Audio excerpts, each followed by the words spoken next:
Hi అందరికీ welcome back to our channel Telugu which flavours.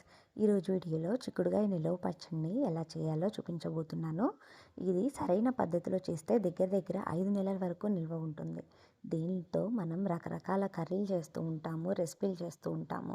అలాగే పచ్చడి కూడా ఒకసారి ట్రై చేస్తే చాలా అంటే చాలా బాగుంటుంది.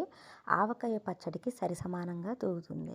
ఈ సీజన్లో దొరికే చిక్కుడుగాయలతో మనం కమ్మగా ఇలా ఒకసారి ఆవకాయలాగా పచ్చడి చేసుకుంటే మనకి ఎక్కువ కాలం నిల్వ ఉంటుంది. సరైన పద్ధతిలో చేసుకుంటే కూడా మనకి రుచి కూడా అంతే పర్ఫెక్ట్గా వస్తుంది.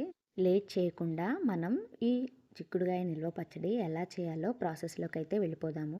ముందుగా ఈ చిక్కుడుగాయల నిల్వ పచ్చడి కోసం నేను ఇక్కడ నాటు చిక్కుళ్ళని అయితే తీసుకున్నాను. ఈ నాటు చిక్కుళ్ళు మనకి హైదరాబాద్లో అయితే దొరకదు. మొన్న మధ్య లాస్ట్ వీక్ నేను అమ్మ వాళ్ళ ఊరికి వెళ్ళినప్పుడు అక్కడ తీగకి పండుతాయి కదా చిక్కుళ్ళు, ఆ చిక్కుళ్ళని అయితే ఇలా తీసుకున్నాను. దగ్గర దగ్గర కేజీ అయితే తీసుకొచ్చాను.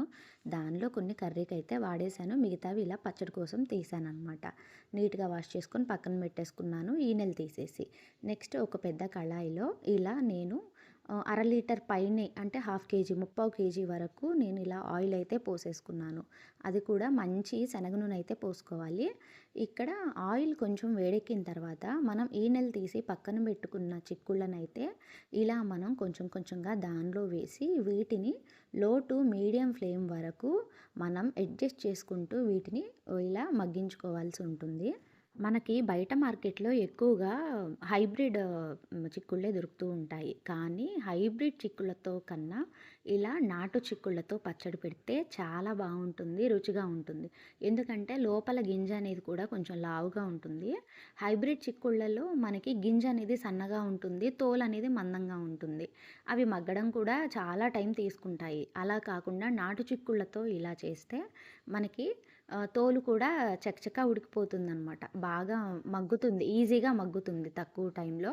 అలాగే లోపల గింజ కూడా పూర్తిగా మగ్గిపోతుంది.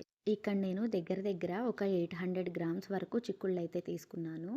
ఆయిల్ కూడా అలాగే కొంచెం 3/4 కేజీకి కొంచెం తక్కువ అయితే తీసుకున్నాను. వీటినైతే ఫ్లేమ్ అడ్జస్ట్ చేసుకుంటూ మధ్య మధ్యలో ఇలా కలపాల్సి ఉంటుంది. కొంచెం టైంకే 2-3 మినిట్స్కే అలా ఆయిల్ అయితే బాగా వేడైంది కదా, కొంచెం గింజ కూడా అలా బయటకైతే వచ్చేసిందనమాట. అదే మనం హైబ్రిడ్ చిక్కుళ్ళు అయితే కొంచెం బాగా టైం పడుతుంది. కానీ ఇలా పచ్చడి పెట్టాలంటే మాత్రం ఇలా నాటు చిక్కుళ్ళనే ప్రిఫర్ చేయాల్సి ఉంటుంది. అలా ఒక 10 మినిట్స్లో అయితే నాకు ఇలా మగ్గిపోతూ ఉన్నాయన్నమాట. వీటిని మనం పూర్తిగా 90% వరకు కుక్ చేయకూడదు. 70-80% వరకు మనం ఈ చిక్కుళ్ళని అయితే కుక్ చేసుకోవాల్సి ఉంటుంది. ఈ చిక్కుళ్ళు 3 వంతుల వరకు ఇలా ఆయిల్లో మగ్గిపోయిన తర్వాత ఈ కా స్టవ్ ఆఫ్ చేసుకొని ఈ బాండీనైతే మనం పక్కన పెట్టుకొని ఆయిల్ పూర్తిగా చల్లారేంత వరకు దీన్నైతే పక్కన పెట్టేసుకోవాల్సి ఉంటుంది. ఇది చల్లారిపోయే టైంలో ఇంకా ఆవాలు, మెంతులు రెండింటిని నేను ముందుగానే కొంచెం వేయించి పొడి పట్టుకొని ఒక డబ్బాలో అయితే స్టోర్ చేసుకుంటానన్నమాట. ఇంకా ఆ పొడిని ఇంకా తర్వాత యూజ్ చేస్తాను దీనికి కావాలి. తర్వాత దీన్ని చల్లారిపోయిన తర్వాత దీనిలో కొంచెం నేను ఇక్కడ పసుపు అయితే యాడ్ చేశాను. ఇక్కడ కారం అయితే నేను ఒక పెద్ద గ్లాసు, ఒక గిద్దెన్నర గ్లాసు కారం అయితే ఇక్కడ నేను వేసేసుకున్నాను. ఎందుకంటే హాఫ్ కేజీకి ఒక గ్లాస్ వేస్తాను నేను. ఇలా 3/4 కేజీ కాబట్టి గిద్దెన్నర వరకు అలా వేసేసుకున్నాను. నెక్స్ట్ కొంచెం తగ్గించి అదే క్వాంటిటీలో సాల్ట్ కూడా యాడ్ చేశాను. తర్వాత దీనిలో ఒక 2-3 టేబుల్ స్పూన్ల మెంతిపిండి, ఆవు పిండి 2 కలిపి పట్టింది ఉండింది నా దగ్గర, అదైతే వేసేసుకున్నాను. నెక్స్ట్ దీనిలో ఒక 2 స్పూన్ల చింతపండు పులుసు అయితే యాడ్ చేసుకున్నాను. దీన్ని ముందుగానే ఒక చిన్న గిన్నెలో కొంచెం వాటర్ వేసి చింతపండుని వేడి చేసుకొని దాన్ని కూడా చల్లారించాను. అలా పులుసుగా పిండి అలా అయితే వేసేసుకున్నాను. తర్వాత పీల్ చేసిన ఒక 2 గార్లిక్ ఉంటాయి కదా, వాటిని అలా పీల్ చేసి అయితే అలా వేసేసుకున్నాను.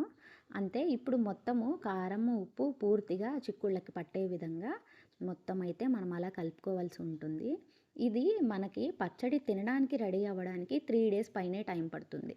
ఎందుకంటే మనం వేసిన ఉప్పు అనేది 3 రోజుల వరకు కరగడానికి టైం పడుతుంది. అలాగే చిక్కుడుగాయకి కారం, ఉప్పు ఇంకా మొత్తం పులుపు అవన్నీ పట్టడానికి టైం పడుతుందనమాట.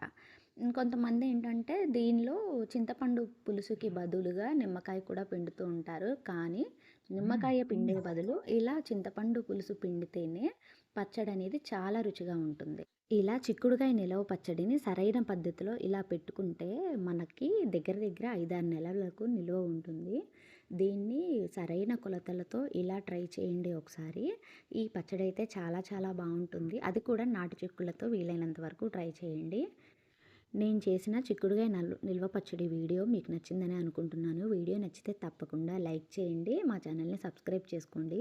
మరో మంచి వీడియోతో మళ్ళీ కలుద్దాం. బాయ్ బాయ్ అందరికీ. Thank you for watching.